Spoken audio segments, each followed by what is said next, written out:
Então, como já tinha um julgamento anterior e a jurisdição foi condenatória, então o princípio era seguir aquilo, lago de fogo, porque foi o mesmo princípio, foi o mesmo crime, foi o mesmo erro.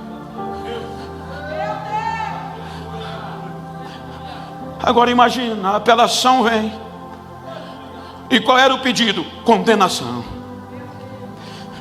morte, pecado e inferno, e réu o homem confessa.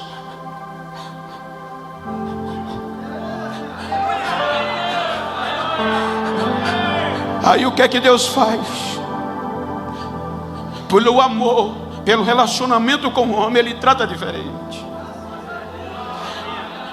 Porque quando Ele criou os anjos foram criados sem misericórdia, porque era o estado eterno. Quando Ele criou os anjos, foi criado da luz.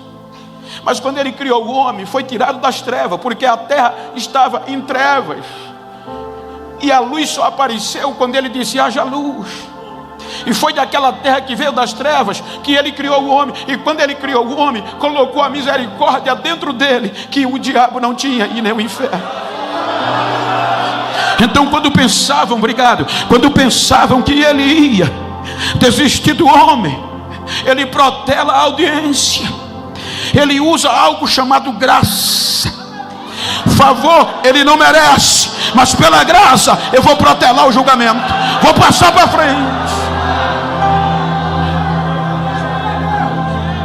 Traz as sanções, expulsa, destituído foi da sua glória, mas Ele não desampara.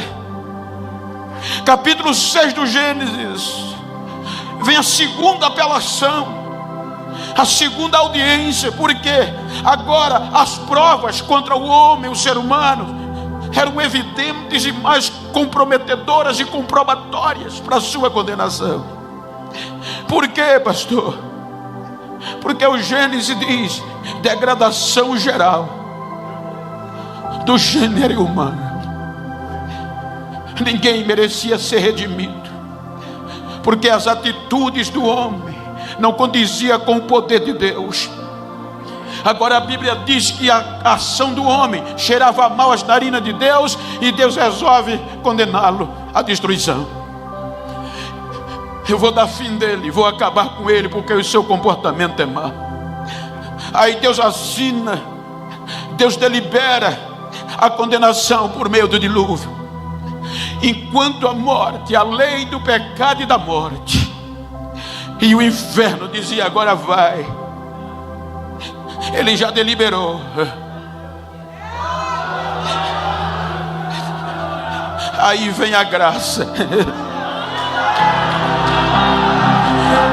E a Bíblia diz que Noé achou graça aos olhos de Deus. E Deus preserva 8 almas humanas. O dilúvio vem, destrói. O dilúvio vem, cobre os mais altos montes, e agora só 8 almas acima deriva no controle de Deus. Capítulo 8 do Gênesis, a Bíblia diz que lembrou Deus de Noé e de quem estava com ele, dá ordem para as águas minguarem, e faz uma nova aliança, aliança do recomeço, aliança de recomeçar.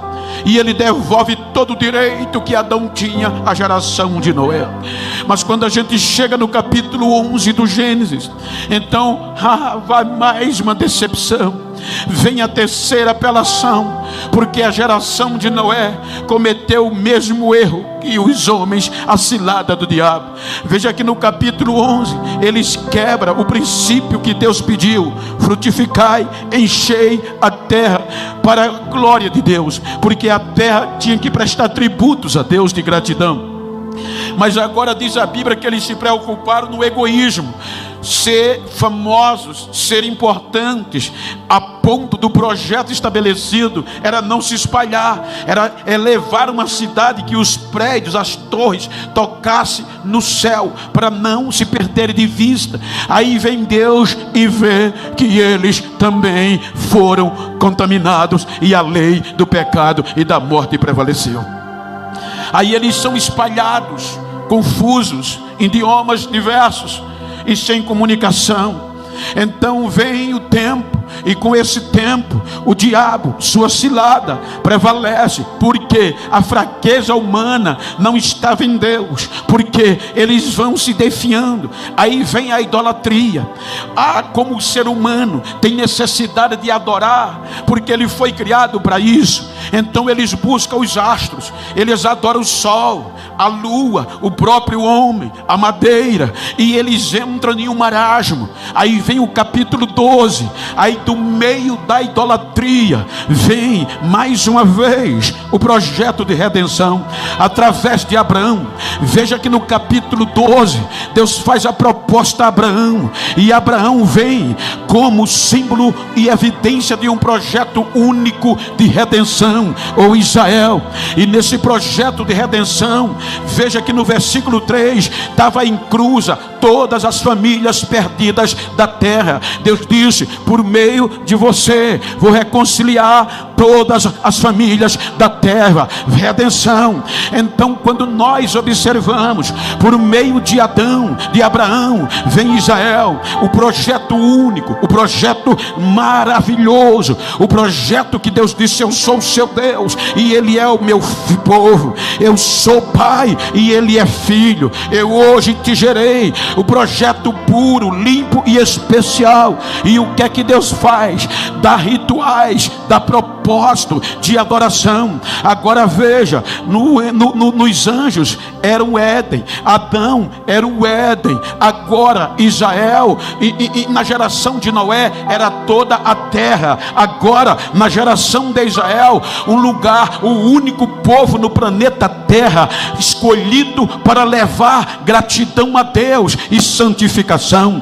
Se nós observarmos, os irmãos vejam que Deus vai tratar Israel como não tratou nenhum povo. Porém, a lei do pecado e da morte atrapalhava, o inferno predominava. Então Deus gera Israel e dá uma lei diferenciada que não deu a nenhum outro povo. Qual é? A lei de Moisés. Por meio de Moisés, Israel era o único povo da época que sabia como se chegar a Deus, através dos sacrifícios, através do ritual, através do sangue de novilho, através da prata e do ouro. Ele tinha como adorar a Deus. Agora Israel é tratado como xodó, porque era o projeto de redenção, era o projeto especial. A lei de Moisés agora vem para superar a lei do pecado e da morte. Então veja que Deus trata Israel como xodó em todo o Velho Testamento. Mas o que é que acontece? É que aí a lei do pecado e da morte vence a lei de Moisés, porque Paulo aos Romanos 8 diz: visto que a lei foi impossível resgatar, redimir, porque ela adoeceu, ela enfermou, e a lei do pecado e da morte prevaleceu. Aí vem a apelação da morte, do inferno e do pecado. Agora acabou, não tem mais jeito. Todo o teu investimento foi embora, todo o teu investimento acabou. Ninguém me venceu, ninguém conseguiu me vencer. A lei do pecado e da morte regia. Então vem a apelação, a quarta apelação do inferno, do pecado e da morte. E veja que a quarta apelação foi decisiva, a ponto que, veja que quando Israel não consegue sobreviver à lei do pecado e da morte, Deus se cala. O Velho Testamento termina com corrupção, com cobrança, com pecado de Israel. Aí Deus diz: vou me calar, não vou mais investir. Vejam que quando você vai para o Apocalipse 4, é uma visão que eu tenho, é um pensamento teológico meu, que foi aqui neste período de desespero que João registra. Deus mostra a ele uma entrada triunfal, porque foi a apelação decisiva. Porque no capítulo 4 de Apocalipse, João retrata um julgamento antes da redenção geral. Ele diz que viu uma voz que chamava e uma porta no céu aberta: sobe aqui. E ele sobe. Ele diz que quando sobe, vê um trono, e trono fala de julgamento, e julgamento é contexto jurídico, é questão de absorver ou condenar. Aí por isso que Paulo diz aos Efésios que nós já estávamos mortos por conta, já estávamos condenados, porque aqui foi uma decisão apelativa e condenatória. Veja que João vai descrevendo o trono. Quando chega no capítulo 5, ele nos mostra que o grande juiz que estava com a sentença desde o Gênesis até aqui e na mão, e ela era tão forte que era escrita por dentro e por fora, e era selada com 7 selos. Então há uma voz que diz: busquem no céu, busquem na terra e debaixo da terra alguém para defendê-los, alguém que se apresente com um recurso para absorvê-lo, para redimi-los. Aí João diz que um anjo veio no capítulo 5 gritando: João, ninguém, nem no céu, nem na terra, nem debaixo da terra foi achado digno de abrir o livro, nem sequer de olhar para ele. O negócio está feio.